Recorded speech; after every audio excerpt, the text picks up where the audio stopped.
Poutine a dit « Celui qui sera leader en intelligence artificielle sera le maître du monde ». Vous voyez bien que nous sommes sous domination complète des géants du numérique américain. Il faut qu'on se réveille. Notre stratégie a échoué.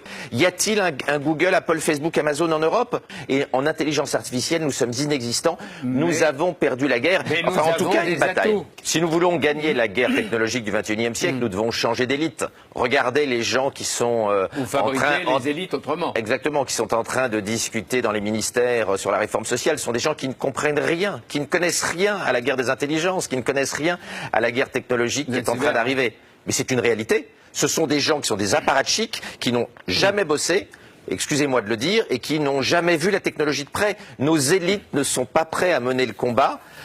En Chine aujourd'hui, au gouvernement, il n'y a que des ingénieurs et des entrepreneurs, quoi qu'on pense du régime chinois. Nous avons des apparatchiks, des gens qui font de la politique depuis qu'ils sont au berceau. Il faut remettre des ingénieurs au pouvoir, comme il y en avait sous De Gaulle, comme il y en avait sous Giscard. Mais qu'est-ce qu'on peut faire?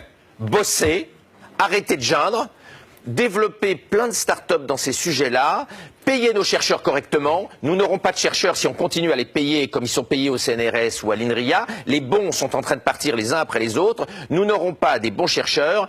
Vous savez combien gagne un très bon spécialiste de l'intelligence artificielle dans la Silicon Valley? Entre 1 et 2 millions de dollars par mois. Je vous demande pas combien il gagne ici. Vous savez combien on gagne au CNRS, à l'INRIA? Ouais. Rien. Et en même temps, ils sont assez courageux. Oui, mais ils vont patriotes pour rester ici, pas partir. J'en connais. Eh ben, ils vont pas le rester longtemps. Vous verrez que la plupart des bons, hélas, vont partir. Si on veut des bons chercheurs, il faut les payer.